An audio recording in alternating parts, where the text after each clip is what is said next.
Kalau kita kembali kepada model OLS yang kita pelajari di mata kuliah Ekonometrika Dasar, ya, kita melihat bahwa ada 5 asumsi yang mendasari metode OLS.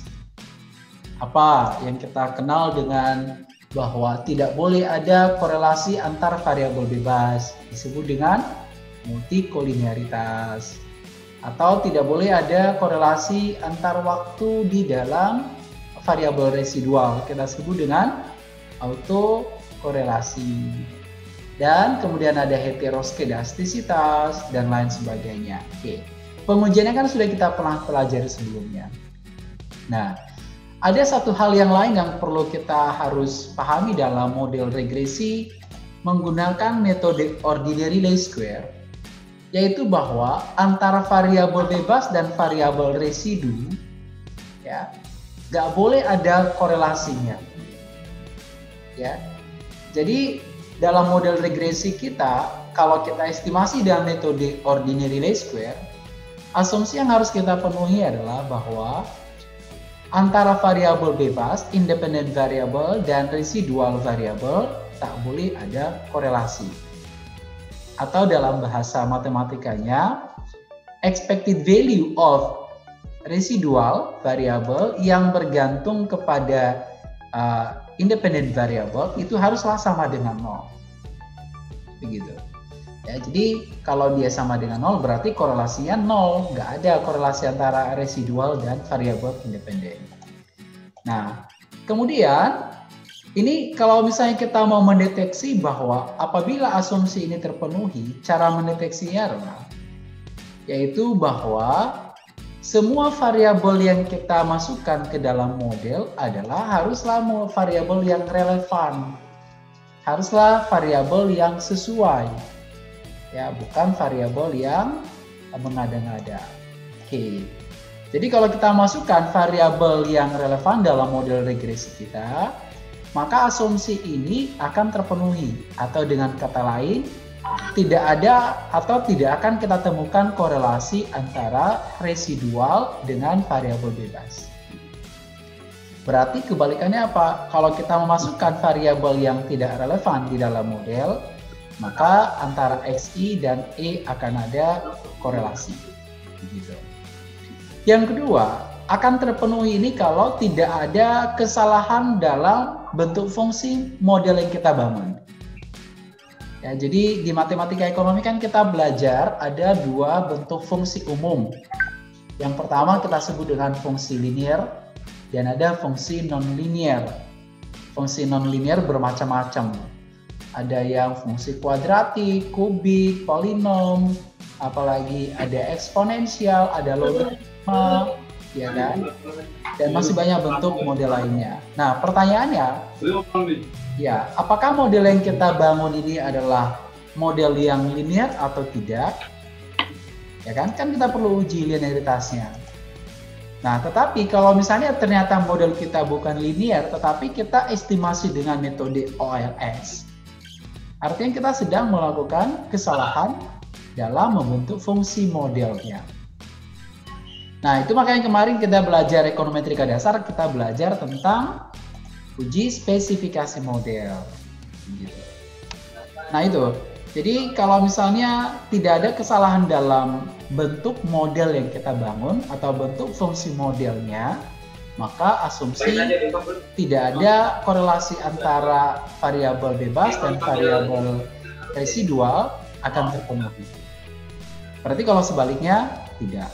Yang ketiga, tidak ada korelasi antara variabel residual ini, ya, itu bisa dibuktikan dengan cara ukuran kovariannya.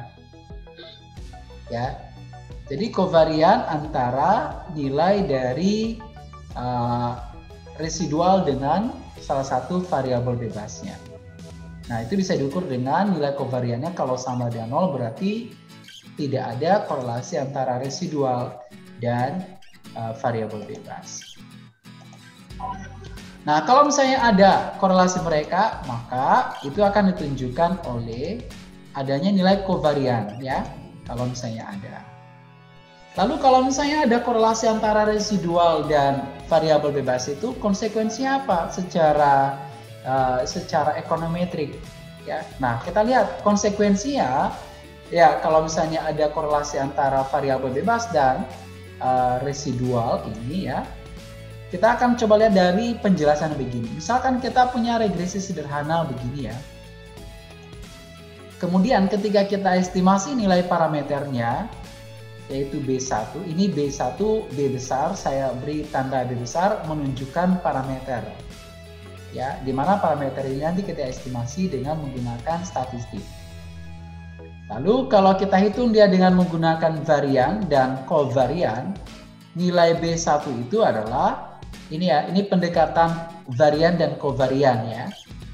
Artinya untuk menghitung nilai parameter B itu rumusnya adalah kovarian X dan Y, ini variabel regresi linear sederhana, dibagi dengan varian dari X kurangnya dan kovarian antara variabel bebas dan residual, bagi dengan varian dari X. Nah, kalau misalnya ini terpenuhi bahwa tidak ada korelasi antara variabel bebas dan variabel residual, maka kovariannya adalah pasti 0. Begitu. Kalau tidak ada korelasi di antara mereka. Ya, jadi akan terjadi atau akan kita dapatkan kovarian antara variabel bebas dan residual adalah 0. Dengan demikian kalau ini 0, maka berarti ini 0 kan? 0 bagi varian X ya 0. Oleh karena itu maka nilai dari B1 ini akan menjadi seperti ini. Tinggal ini. Karena ini kita anggap 0. Karena apa? Asumsinya adalah tidak ada kovarian antara variabel bebas dan residual. Oke. Atau kalau kita jabarkan rumus ini, kita akan memperoleh nilai seperti ini. Ya, yaitu jumlah perkalian antara XI kurang rata-rata YI kurang rata-ratanya. Ini rata-rata Y ya, saya lupa memberi tudungnya di atas atau barnya di atas. Ya, bagi dengan jumlah selisih kuadrat antara XI dengan rata-ratanya. Oke, ini kan formula yang kita dapatkan di statistika, di ekonometrika dasar ya, saya ulang, ekonometrika dasar. Nah, tetapi kalau misalnya kita estimasi dia kemudian nilai B1 ini tentu menggunakan B kecil. Ya, nilai estimatornya adalah yang ini. B kecil adalah jumlah XI kurang kali YI per jumlah XI kuadrat, di mana XI kecil ini adalah selisih antara XI dengan rata-ratanya. Ya. Nah, ini kan hampir sama dengan formula parameter tadi kan, yaitu ini parameternya tadi. Ini kan sama, begitu. Berarti bahwa kalau misalnya ini terpenuhi asumsi bahwa tidak ada korelasi antara variabel bebas dan variabel residual, maka nilai antara parameter dengan nilai estimatornya akan sama. Ya. Itu ditunjukkan oleh persamaan 3 yang ini tadi ya. Bandingkan dengan persamaan 4. Nilainya kan sama. Nah, kenapa bisa sama? Kalau kita kembali kepada parameter ini tadi, karena kovarian antara X dan Y adalah 0. Artinya apa? Tidak ada korelasi antara X variabel bebas dan residualnya. Begitu. Kalau itu terpenuhi, maka estimator dari B1 akan sama dengan residualnya. Akan sama dengan parameternya. Oke. Nah, bagaimana kalau misalnya ini tidak terpenuhi? Kalau misalnya tidak terpenuhi artinya bahwa ada korelasi antara variabel bebas dengan residual. Ya, jadi kalau ini tidak terpenuhi, asumsi bahwa tidak boleh ada korelasi antara variabel bebas dengan residual, berarti bahwa expected value of AE ya, XI tidak sama dengan 0. Atau kovarian antara XI dan E tidak sama dengan 0. Ya, maka estimator dari B ini akan bias. Bias itu artinya apa? Nilai estimator tidak sama lagi dengan nilai parameternya. Nah, inilah konsekuensi yang dimunculkan kalau misalnya hasil dari atau ada korelasi antara nilai residual dengan variabel bebas. Ya, sehingga ini dibuktikan dari ini. Ya, bahwa nilai B1-nya tidak lagi hanya ini, tetapi ditambah dengan ini kovarian X dengan E bagi dan varian dari X. Karena apa? Ini tidak lagi sama dengan 0. Ya. Jadi apa konsekuensinya di sini? Bahwa antara ya, jika variabel bebas berkorelasi dengan variabel residual, maka variabel bebas merupakan variabel endogen namanya. Artinya apa? Nilainya itu ditentukan dari dalam model. Ya, atau dengan bahasa lain ya, bahwa hasil estimasinya nanti akan bias dan tidak konsisten. Ya. Ingat, metode OLS harus terpenuhi prinsip BLUE atau Best Linear Unbiased Estimator. Ya.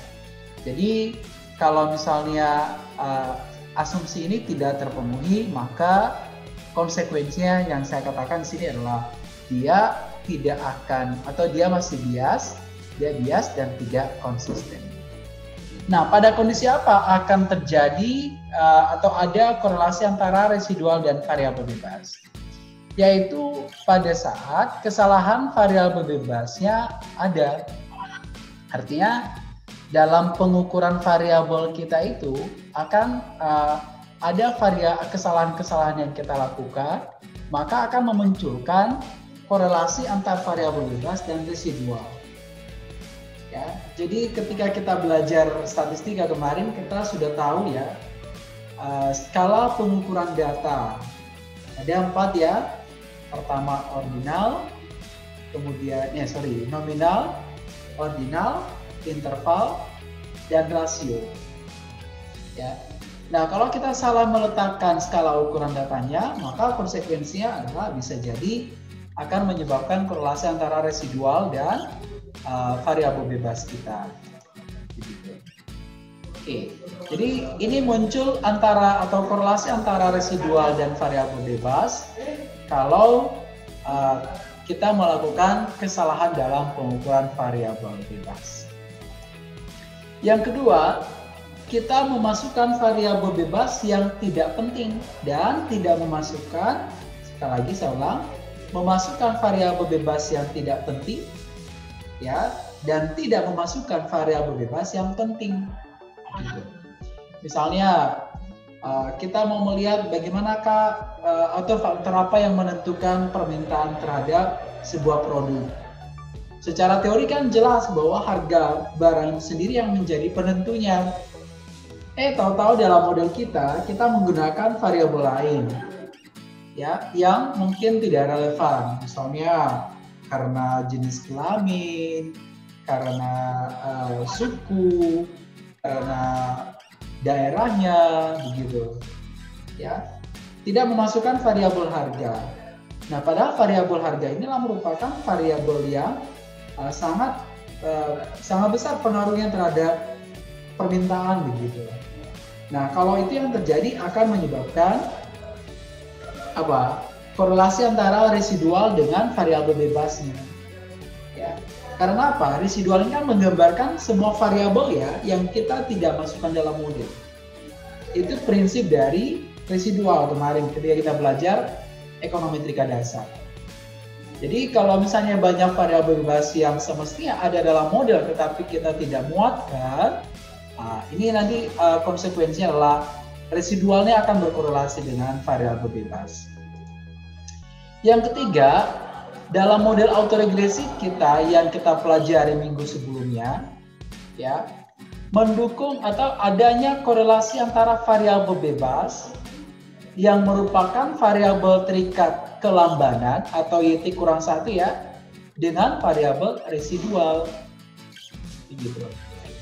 Ya, jadi kita sudah jelaskan kemarin ketika kita mempelajari metode atau model regresi autoregresif ya, yaitu dengan pendekatan penyesuaian adaptif dan dengan menggunakan pendekatan geometrik, itu dipastikan bahwa residual itu akan berkorelasi dengan variabel terikat yang dalam bentuk kelambanan.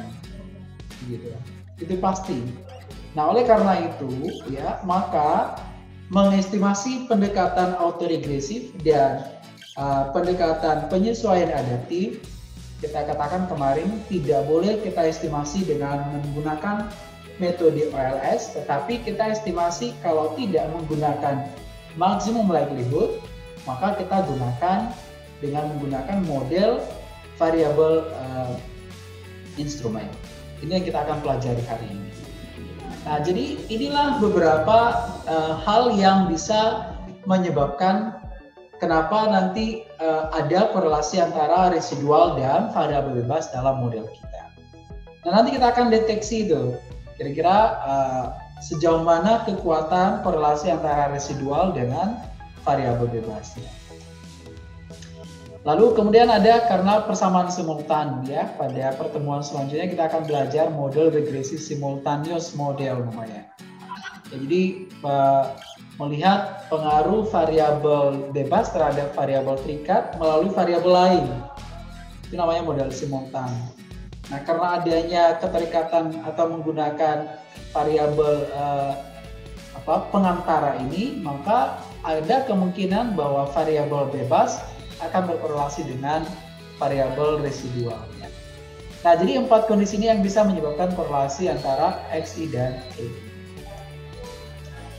Oke, nah lalu bagaimana cara mengatasi masalah kalau misalnya ada masalah atau ada korelasi antara residual dengan variabel bebasnya? Ya, itulah yang akan kita atau menjadi pokok pembahasan kita pada hari ini. Ya, cara mengatasinya adalah yaitu dengan membentuk sebuah variabel proksi. Ya, jadi kita mencari proksi dari variabel bebas yang memiliki korelasi dengan residualnya. Ya, yang kita sebut dengan variabel instrumen. Begitu. Nah, variabel proksi ini ya kita sebut dengan variabel instrumen karena variabel instrumen ini tidak mempunyai pengaruh langsung terhadap variabel terikat. Sehingga kalau dia tidak punya pengaruh langsung terhadap variabel terikat, maka dia tidak akan mempengaruhi atau tidak akan berkorelasi dengan residual model utamanya. Gitu. Nah, jadi caranya adalah kita membentuk sebuah proksi dari variabel bebas yang mana variabel bebas itu memiliki korelasi dengan variabel residualnya. Variabel yang nilainya ditentukan dalam model, ini kita sebut dengan variabel endogen. Jadi, dalam sebuah model regresi, apabila variabel bebasnya berkorelasi dengan variabel residualnya, maka variabel bebas yang berkorelasi tersebut kita sebut dengan variabel endogen. Karena apa? Karena nilai variabel tersebut ditentukan dalam model. Ya, yang kita harapkan apa? Variabelnya itu adalah variabel eksogen. Ya, atau variabel itu atau variabel independen itu adalah nilai yang ditentukan di luar dari model. Nah, jadi itu yang kita harapkan.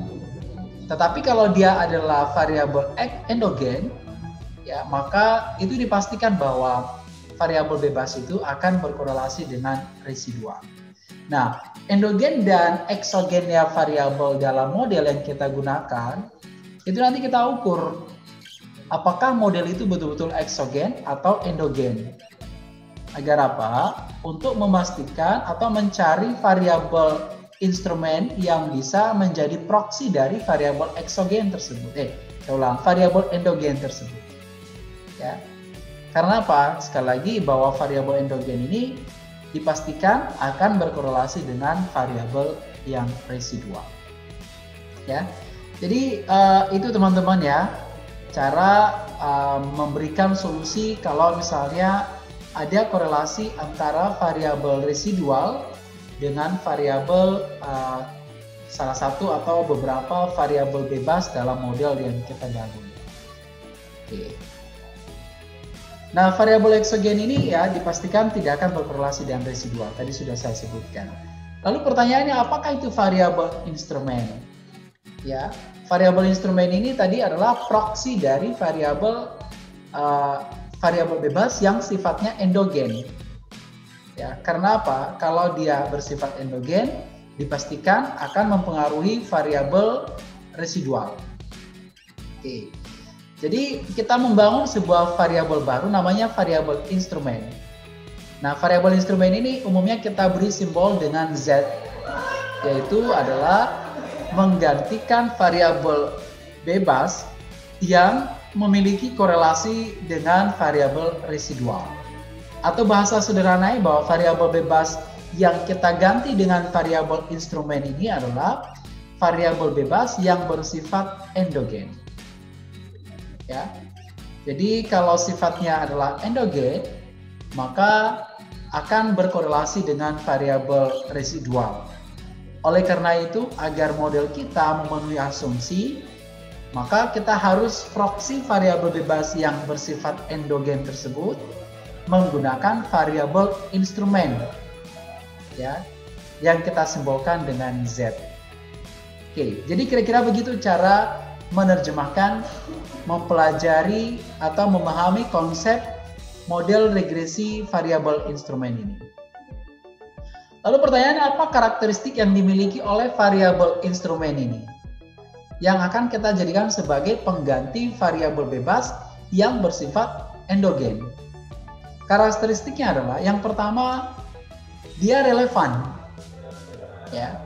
Artinya apa? Bahwa variabel variabel instrumen ini berkorelasi kuat dengan variabel endogen.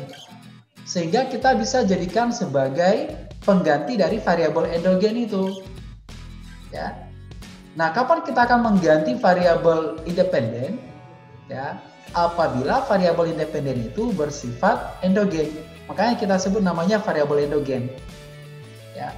Jadi variabel Z atau sebagai variabel proksi akan berkorelasi dengan variabel endogen atau kita ukur dengan kovarian antara variabel instrumen ini ya dengan variabel bebasnya yang bersifat endogen itu bersifat atau dia tidak sama dengan nol. Atau dengan bahasa lain memiliki korelasi yang kuat. Oke, itu yang pertama karakteristiknya. Nah, nanti kita akan ukur betul tidak relevansi ini terbukti. Nanti ada uji relevansi namanya. Ya. Yang kedua adalah eksogen variabelnya, ya, instrumen dari Z tidak berkorelasi dengan variabel residual. Ya. Nah, jadi karena kita mengatakan dia adalah sebagai proksi dari variabel bebas yang bersifat endogen, ya, maka kita anggap dia adalah merupakan variabel eksogen, ya, variabel yang ditentukan nilainya dari luar model. Nah, karena kita anggap dia nanti adalah eksogen, ya, sebagai proksi dari variabel endogen, maka variabel instrumen ini nanti tidak akan berkorelasi dengan residual model utama kita. Artinya memenuhi asumsi metode ordinary least square. Oke. Nah, itulah dasar kenapa kita menggunakan variabel instrumen ini dalam model kita. Ya, jadi agar model kita memenuhi asumsi OLS. Nah, jika kedua kondisi ini tersebut terpenuhi ya antara relevansi dengan eksogena variabel Z, maka variabel eksogen atau variabel instrumen yang kita pakai ini kita sebut dengan kuat atau disebut dengan robustness. Ya. Robustness atau kuat. Sehingga kita kenal nanti dalam beberapa model regresi ada uji robustness atau uji kekuatan. Apakah betul variabel instrumen itulah variabel yang kuat atau variabel yang robust atau tidak? Gitu. Kapan terpenuhi atau kapan dia kuat atau robust kalau misalnya ini terpenuhi? Oke. Yang kedua adalah valid kalau ini terpenuhi. Nah, jadi di dalam model regresi variabel instrumen ini nanti kita akan mengenal uji kekuatan atau uji relevansi dan uji validitas dari variabel instrumen yang kita gunakan, atau uji robust dan uji validitas dari variabel instrumen yang kita gunakan. Ya, jadi kira-kira itu ya konsep dari penggunaan variabel instrumen dalam model regresi kita. Ya, jadi sekarang kita melihat cara estimasinya.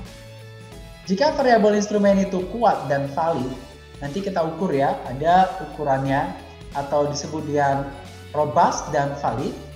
Ya, robust itu ukuran kuat, nanti cek di Google ya, ditranslate dia di Google. Robust itu artinya kuat, sehingga nanti ada uji robustness namanya. Maka masalah korelasi antara XI dan residual ini bisa teratasi. Karena apa? Karena variabel XI tadi kita ganti atau kita proxy dia dengan variabel instrumen. Ya, jadi variabel bebas kita tidak lagi bersifat endogen, tetapi bersifat exogen. Karena kita proxy menggunakan variabel instrumen. Nah, oleh karena itu metode yang kita akan gunakan dalam mengestimasinya adalah metodenya disebut dengan two-stage least square. Ya, TSLS, bukan OLS, tetapi two. Artinya apa? Dua tahapan least square. Nah, itu. Kalau OLS kan ya tinggal langsung aja kan, klik, dapat hasilnya. Tapi kalau ini tuh dua tahapan dalam mengestimasi modelnya, ya, yaitu disebut dengan two least square. Nah, bagaimana caranya ya? Atau metode ini apa maksudnya? Adalah metode estimasi di mana variabel instrumen ini, ya, atau metode estimasi dalam mengestimasi variabel instrumen digunakan dua langkah metode OLS. Ya, tidak hanya satu langkah. Nah, caranya bagaimana? Misalkan kita anggap kita punya model begini ya, model regresinya ya, YI sama dengan alfa 0 tambah alfa 1 XI plus UI. Ini residu, ini koefisien, ini konstanta, ini variabel bebas, ini variabel terikat. Begitu. Oke. Kalau misalnya kita anggap bahwa variabel bebas ini bersifat endogen, artinya bahwa variabel bebas ini berkorelasi dengan residu, maka variabel bebas ini kita proxy dengan menggunakan variabel instrumen atau variabel Z. Ya, di mana kovarian antara variabel instrumen ini dengan variabel bebas yang bersifat endogen ini, ya, tidak sama dengan 0. Ya. Kemudian kovarian antara XZI atau variabel instrumen dan residual adalah 0, atau antara variabel instrumen dan variabel residu. Ini tolong nanti diganti ya, bukan EI tapi UI karena kita menggunakan UI di sini. Ya. Korelasi antara ZI dengan UI adalah tidak ada atau sama dengan 0. Ya.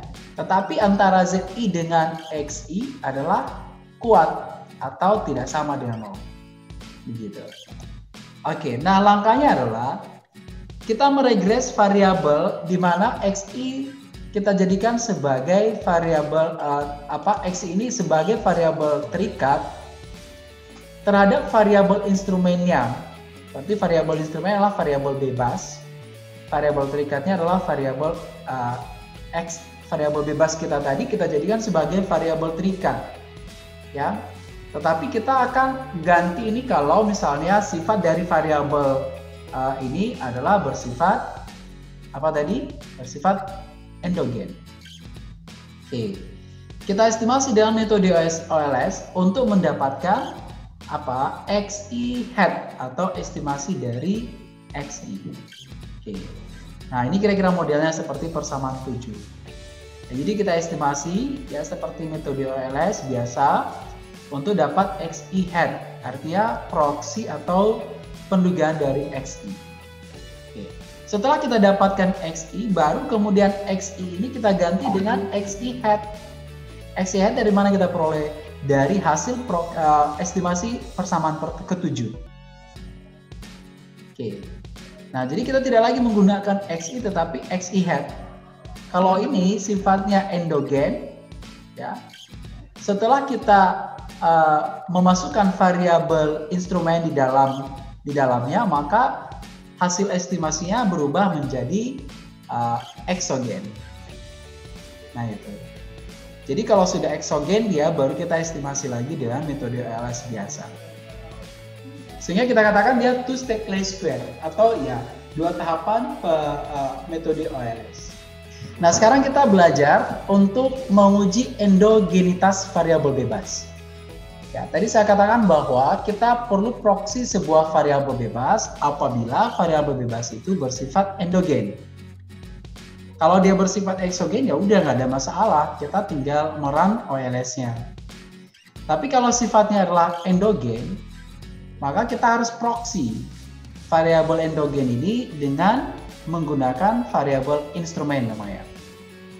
Lalu pertanyaannya, bagaimana kita bisa tahu bahwa variabel bebas kita bersifat endogen atau eksogen? Nah itu, kita perlu uji. Ya. Oke, nah cara mengujinya begini. Apabila variabel bebas kita, katakan xi, berkorelasi dengan variabel residual, maka variabel bebas ini kita sebut bersifat endogen. Nah, cara mengujinya ini kita menggunakan alat uji disebut dengan uji Hausmann. Untuk menguji apakah model variabel bebas kita bersifat endogen atau tidak. Pakai uji Hausmann. Oke, apa itu uji Hausmann? Yaitu uji yang membandingkan estimator OLS dengan estimator variabel instrumen. Kita lakukan kompirasi atau perbandingan. Oke. Nah, nanti kita akan membangun sebuah hipotesa begini. Ya, dalam uji Hausmann ini, H0-nya bahwa kovarian antara variabel instrumen dengan residu adalah sama dengan 0 atau dengan bahasa sederhana tidak ada korelasi antara variabel instrumen dengan residual. Oke, itu hipotesa nolnya. Hipotesa alternatifnya adalah terdapat korelasi antara variabel instrumen dengan variabel residual. Ini variabel instrumen, ZI. Nah, kapan kita menolak atau menerima H0? Ini atau cara penentuannya. Jika kita akan menerima H0, artinya bahwa tidak ada korelasi antara variabel instrumen dengan variabel residual, maka metode OLS dengan menggunakan variabel instrumen akan menghasilkan estimator yang konsisten. Artinya apa? Ketika kita mengestimasi metode atau model regresi kita, ya, dengan menggunakan metode OLS, lalu kita bandingkan dengan menggunakan metode two-stage least square, kalau selisihnya itu 0 atau tidak ada, maka tentu estimatornya adalah konsisten. Begitu. Ya, itu kalau kita menerima H0. Ya, jadi kita menerima H0 ini berarti bahwa variabel kita atau variabel bebas kita bersifat eksogen. Itu bahasa sederhananya ya. Kita menerima H0 kalau sifat dari variabel bebas kita bersifat eksogen. Nah, berarti kebalikannya apa? Variabel bebas kita akan bersifat endogen atau dia berkorelasi dengan residual apabila nilai korelasi antara variabel instrumen dengan residual adalah tidak sama dengan 0.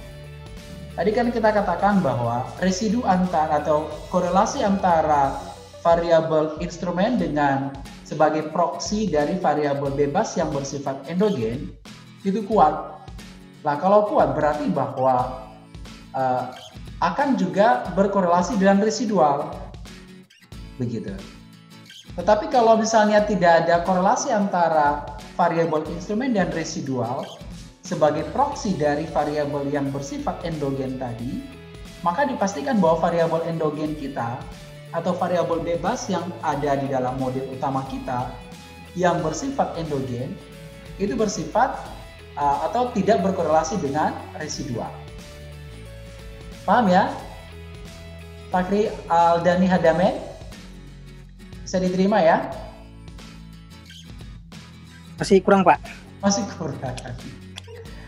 Oke, yang ini Pak, yang H1 Pak. Bagaimana? Enggak, kalau jika H1 diterima Pak, itu yang agak kurang Pak. Kebalikan aja. Kalau kita terima H0, berarti kan tolak H1. Kalau kita tolak H0, berarti kita terima H1. Itu aja kebalikannya sebenarnya. Nah, jadi pegangan berarti kita jika hanya H1 H0 diterima, aja. berarti variabel bebasnya endogen gitu Pak ya? Kalau kita menerima H0, berarti sifat dari variabel bebas kita itu adalah eksogen. Eksogen. Nah, tetapi kalau misalnya kita menolak hipotesa 0, artinya kita menerima H1, maka sifat dari variabel bebas kita bersifat endogen. Ya. Paham ya? Atau dalam bahasa statistiknya adalah koefisien regresi kita yang kita estimasi dengan metode ordinary least square ya, tidak berbeda dengan koefisien regresi kita yang kita estimasi dengan two-stage least square. Gitu. Oke. Nah, kalau dia berbeda, berarti variabel bebas kita itu bersifat endogen, tidak konsisten. Hasil estimasinya baik menggunakan OLS maupun menggunakan metode two-stage least square. Oke, itu ya cara menguji endogenitas dari variabel bebas kita. Ini contohnya secara dengan menggunakan persamaan begini. Misalnya kita punya model. Ada 3 variabel bebasnya, ya, yaitu X1, X2, dan X3. Kita anggap bahwa X1 ini bersifat endogen. Berarti X2 dan X3 bersifat eksogen. Nah, kalau X1 ini bersifat endogen, berarti bahwa X1 akan berkorelasi dengan residual E-nya. Nah, kalau ada korelasi antara salah satu variabel bebas kita dengan residual, maka asumsi OLS tidak terpenuhi, yaitu bahwa korelasi antara variabel bebas dan residual terdapat. Begitu. Oke. Nah, sekarang kita mau menguji apakah betul tidak X1 ini bersifat endogen atau tidak. Kan itu. Oke. Nah, cara mengujinya bagaimana? Ya. Apakah variabel X1 ini bersifat endogen atau tidak? Ya, yaitu kita mengambil atau membentuk sebuah model instrumen. Ya. Yaitu kita bangun variabel instrumen kita yang mana sifat variabel instrumen ini bersifat eksogen. Kita asumsikan begitu. Apa itu variabel instrumen ini? Adalah proksi dari variabel bebas kita. Jadi kalau proksi ini berarti ya, yang memiliki kemiripan ya. Misalnya bobot mahasiswa. Kalau bobot mahasiswa itu kan bisa kita gunakan proksi. Kalau bukan berat badan, kira-kira proksinya apa? Bisa menggunakan tinggi badan kan? Karena biasanya relevansi antara tinggi badan dan berat badan itu memiliki korelasi. Orang yang tinggi badannya atau orang yang memiliki tinggi badan tinggi ya, atau memiliki badan yang tinggi, biasanya bobotnya atau beratnya lebih berat, begitu. Sehingga kalau kita misalnya memproksi dari berat itu adalah tinggi, itu relevansi yang ada. Oke. Jadi bahwa proksi dari berat badan adalah tinggi badan. Oke, kalau misalnya kita mau mengukur bobot mahasiswa. Jadi kalau misalnya berat badan itu bersifat endogen, maka kita bisa menggunakan variabel instrumennya, yaitu proksinya adalah tinggi badan. Oke, itu kira-kira cara mengambil atau menemukan variabel endogen atau variabel instrumen. Oke. Nah, syarat model regresi variabel instrumen inilah bahwa ketika kita membangunnya nanti ya, jumlah dari variabel instrumen ini minimal sama dengan variabel endogennya, minimal. Berarti bisa lebih. Ya, contoh tadi proksi dari berat badan itu apa? Tinggi badan. Apalagi mungkin usia memungkinkan tidak? Tidak ya, bisa jadi orang tua ya lebih ringan, bisa jadi. Mungkin apa kira-kira yang lain ya? Silakan di proksi yang lainnya. Ya, tetapi kalau tidak ada berarti bahwa proksi dari variabel berat badan adalah hanya tinggi badannya yang memiliki relevansinya, begitu. Oke, hanya saja dengan catatan bahwa untuk membangun variabel instrumen haruslah minimal jumlah variabel instrumen yang kita gunakan harus sama dengan variabel endogen yang ada dalam model, yang kita anggap adalah variabel endogen. Nah, karena tadi kita anggap hanya variabel X1 ya di dalam persamaan 9 ini, variabel X1 ini kita anggap sebagai variabel yang bersifat endogen. Berarti kan kita hanya satu atau punya satu variabel yang sifatnya endogen. X2 dan X3 sifatnya eksogen. Maka ketika kita mau membangun variabel instrumen, kita harus membangun minimal satu variabel instrumen. Karena kita anggap bahwa X1 ini adalah sifatnya X endogen, maka ketika kita mau membentuk variabel instrumen, kita harus membentuk minimal satu. Minimal ya, berarti tidak boleh dua. Tidak boleh kurang dari itu. Boleh dua, boleh tiga, dan seterusnya. Tergantung pilihan kita mencari proksi variabelnya. Oke. Nah, setelah kita menemukan variabel instrumennya sebagai proksi dari variabel yang bersifat endogen itu tadi, maka kita lakukan readjust from namanya. Readjust from dari persamaan di atas atau persamaan utamanya ini tadi. Mengubah bentuk model, itu kira-kira maksudnya. Yaitu kita menyisipkan variabel instrumennya. Begitu. Nah, bagaimanakah readjust from-nya?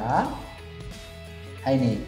Membentuk variabel atau model readjust from ini adalah dengan cara ya, variabel endogen ini atau variabel yang kita anggap bersifat endogen tadi, berarti variabel bebas ya, yang bersifat endogen ya, kita jadikan sebagai variabel terikat. Oke, berarti dia menjadi dependent variable. Lalu variabel independennya yang mana? Adalah variabel instrumen yang kita pilih atau yang kita gunakan ditambah dengan variabel yang ada dalam model utama yang bersifat eksogen. Oke, kita kembali ke model utama kita ini di persamaan 9. Kalau X1 adalah sifatnya endogen, maka untuk menguji endogenitas dari X1 ini, kita bentuk model readjust from namanya. Di mana X1 ini kita jadikan sebagai dependent variable, dan independent variabelnya adalah satu variabel instrumennya, ya terserah berapa mau dibentuk, tapi minimal satu. Oke. Lalu variabel bebas yang lain yang kita anggap bersifat eksogen. Oke. Nah, bagaimana bentuk reform modelnya? Kurang lebih seperti persamaan 10 ini. Ya. Jadi X1 ini adalah variabel bebas di persamaan 9 yang kita anggap bersifat endogen. Kita tetapkan dia sebagai variabel dependent. Oke. Di mana variabel bebasnya adalah Z1 ya, adalah variabel instrumen ya, sebagai proksi dari X1. Tambahkan dengan variabel X2, variabel X3, di mana X2 dan X3 ini adalah dari persamaan 9 bersifat eksogen. Paham ya? Oke. Baik. Lalu persamaan 10 ini kita estimasi dengan menggunakan metode ordinary least square biasa. Untuk apa? Untuk mendapatkan U-nya. Oke. Jadi kita estimasi menggunakan metode LS untuk mendapatkan U. Menghitung U kan sudah sering kita praktekkan kemarin di kelas. Setelah kita dapatkan nilai U-nya, maka nilai U ini kita masukkan ke dalam model di atasnya atau di persamaan 9 tadi. Kita jadikan sebagai variabel bebas dia. Nilai U yang kita hitung dari persamaan 10, kita jadikan sebagai variabel bebas di persamaan 9. Sehingga persamaan 9 akan menjadi seperti persamaan 11. Kalau di persamaan 9 tadi kan ini nggak ada ya. Ini tidak ada. Yang ada adalah yang ini saja sampai EI. Nah, ini dari mana diperoleh UI ini? Adalah dari hasil estimasi kita di persamaan 10. Oke.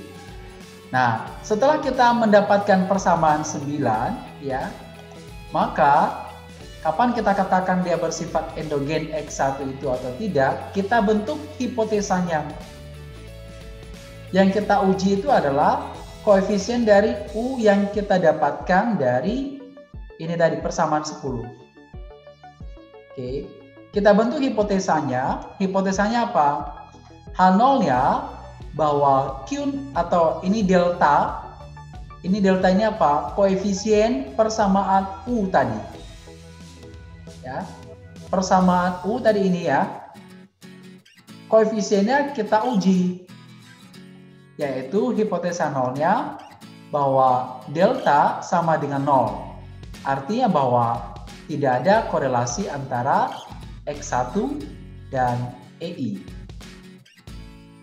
Oke. Artinya bahwa variabel X1 kita bersifat eksogen. Kira-kira begitu. Dengan menggunakan uji Hausman ini. Nah, kalau H1-nya bahwa delta tidak sama dengan 0. Artinya terdapat korelasi antara X1 dan EI. Berarti bahwa variabel X1 bersifat endogen. Begitu ya. Ini cara menerjemahkan persamaan ini.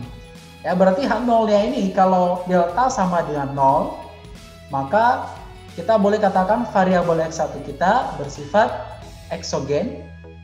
Ya.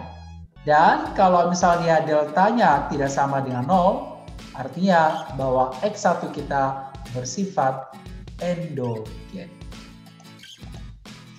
Nah, jika mempunyai lebih dari satu variabel endogen, maka kita lakukan pengujian satu persatu. Misalnya, X1 adalah kita anggap endogen, X2 juga endogen. Nah, kita uji seperti yang tahapan yang kita lalui tadi. Jadi, beginilah cara menguji apakah variabel bebas kita bersifat endogen atau. Nah, sekarang kita coba lihat dulu model umum yang sering ada dalam model instrumen ya. Oke, dalam penggunaan model atau ya model regresi variabel instrumen ini, kita harus memahami beberapa terminologi variabelnya. Artinya apa ini? Penerjemahan simbol-simbol dalam model regresi variabel instrumen. Ya, supaya membedakan yang mana variabel instrumen, yang mana yang variabel endogen, yang mana yang variabel eksogen. Oke. Yang pertama adalah YI, kita sebut variabel terikat. Ini sudah umum. XI adalah variabel bebas yang bersifat endogen. Begitu. Nah, inilah nanti yang akan kita uji apakah betul XI ini bersifat endogen atau tidak. Nah, variabel bebas yang bersifat eksogen, ya, ini variabel bebas ini ya Mas dan Mbak ya, tolong nanti dilengkapi di catatannya. Adalah kita simbolkan dengan WI, yaitu variabel bebas yang bersifat eksogen. Sedangkan variabel instrumennya kita beri simbol ZI. Oke. Nah, kalau kita lihat persamaannya seperti ini.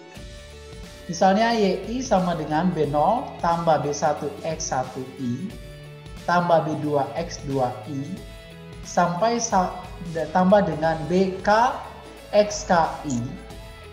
Maka artinya ini adalah variabel bebas yang bersifat endogen. Jadi kalau kita baca persamaan 11 ini, model ini memiliki variabel bebas yang bersifat endogen sebanyak K variabel. Ya, jadi kalau 2 berarti sampai di sini. Kalau sampai K ya K variabel. Oke, ini adalah variabel bebas yang bersifat endogen. Nah, kita teruskan. Untuk koefisien variabel bebas yang bersifat eksogen, kita beri simbol W. Nah, ini kita beri K tambah 1. Jadi kalau misalnya ini variabel bebas yang bersifat endogennya adalah 2, maka koefisien dari W1 ini adalah 3. Berarti B3 W1I. Kalau misalnya kita punya sebanyak J variabel bebas yang bersifat eksogen, maka kita tuliskan sampai B, K tambah Z, B, I, J. Nah, jadi begini cara menuliskan variabel atau menuliskan modul umum yang menggunakan variabel instrumen. Ya, agar mudah kita identifikasi, oh ini variabel yang bersifat endogen, oh ini variabel yang bersifat eksogen. Supaya apa? Kita bisa menentukan nanti berapa banyak variabel instrumen yang harus kita bentuk dalam model. Seperti ini kalau 2, berarti ya minimal 2 variabel instrumennya. Minimal 2, berarti bisa 3, bisa 4. Lalu apakah variabel X1 dan X2 ini betul-betul variabel endogen? Tidaknya, kita uji menggunakan uji Hausman tadi. Gitu. Oke. Nah, regresi variabel instrumen dapat diestimasi jika jumlah variabel instrumennya sama dengan jumlah variabel endogen. Minimal. Ya, minimal ya. Jadi kalau ada 2 variabel yang bersifat endogen, maka haruslah ada 2 variabel instrumen yang kita bangun. Kalau 3 berarti 3 dan seterusnya.